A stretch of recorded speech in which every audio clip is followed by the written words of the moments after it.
Most of my videos on YouTube so far have actually been about Kabbalah and the Tree of Life, and this is a structure that I use for all the aspects of the teaching I do, but I'm actually primarily a teacher of prosperity consciousness.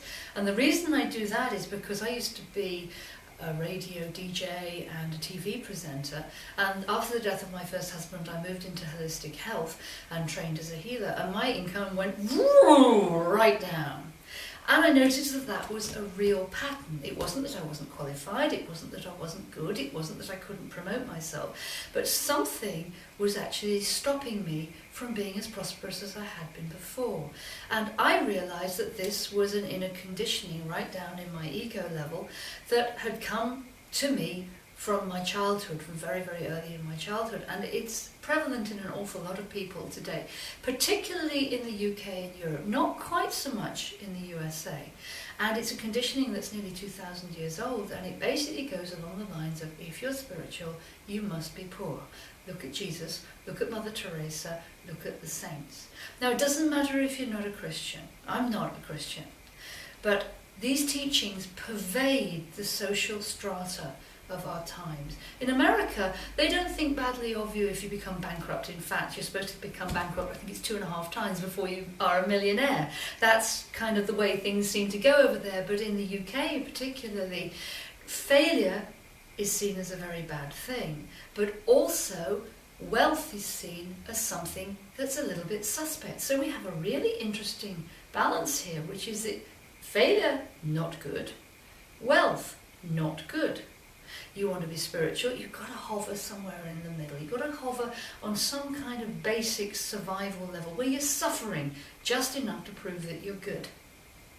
Now, a lot of this comes from misinterpretation of the Bible. Now, I did learn some New Testament Greek at Birmingham University, just a little bit, not a huge amount. I'm not the world's greatest expert in Greek, but I do know that two of the phrases that really beat us up on the search of how to be spiritual and wealthy are the love of money is the root of all evil, and the saying of Jesus, which is, it is easier for a camel to go through the eye of a needle than it is for a rich man to get into the kingdom of heaven.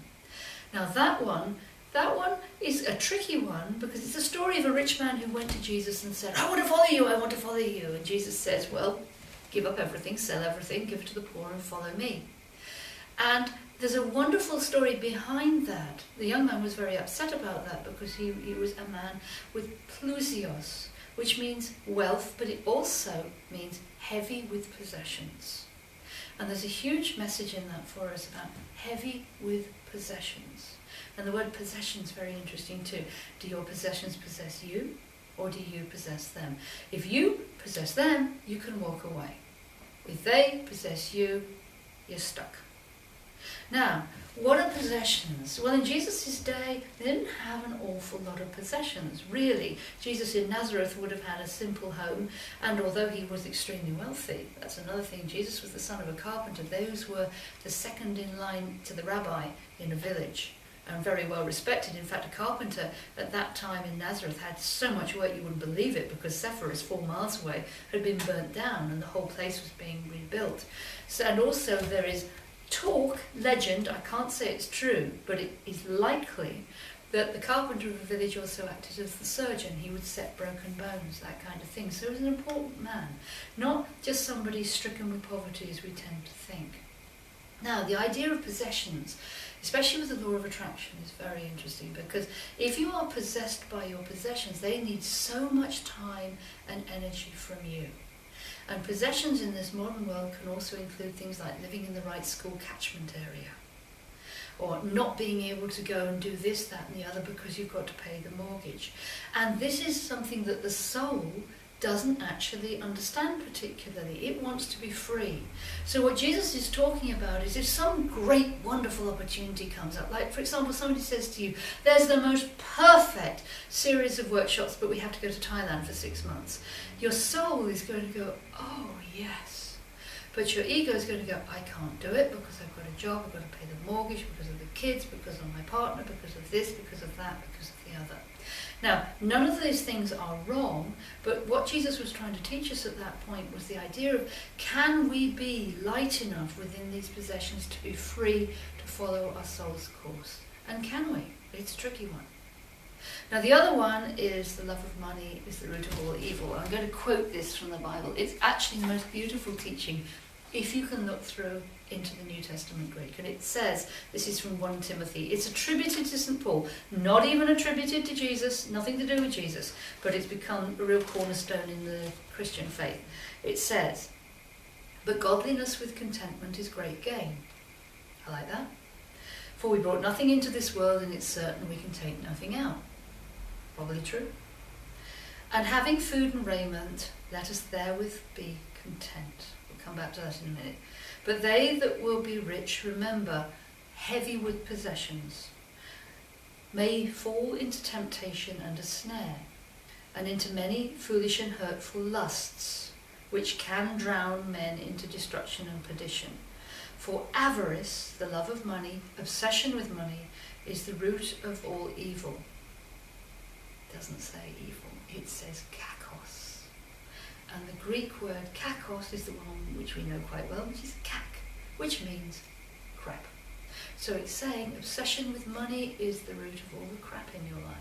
And having been seriously broke, hideously £50,000 in debt, to the extent where I used to have to check on the internet every day and see if I have to go and take £5 out of one bank and put it into the other so I didn't go over my overdraft limit and get fined. I know what obsession of money is like, and it's crap. So it's not necessarily about having too much, it's about actually getting into money as being a real demon in your life. So the love of money, the avarice, the obsession with money can be the root of all the rubbish in your life, which while some have chased after, they may have erred from their faith and pierced themselves through with many sorrows. If you think about that, there's a lot of truth in it. And I want to just go back to the bit that says, having food and raiment, let us therefore be content. Well, that's really interesting because the words are diatrophy and skepasma. And they actually mean having sufficient clothing, a house, all your bills paid, all your taxes paid, curtains and furniture, and enough food, and enough to go to Jerusalem 4 times a year on holiday. Beyond that, don't seek after money for its own sake. And I'm quite sure, and when I talk to people in workshops, they say, well, supposing your mortgage was paid and all your bills were paid and your council tax was paid and your taxes were paid and you could just go to the store and get whatever clothes and food you needed for living the life that you want to live, and you could go on holiday 4 times a year, would you seek after more money than that? And generally they go, no. So the whole thing is actually about being comfortable, being relaxed, being free to be you and not absolutely destroyed and held down by the ego.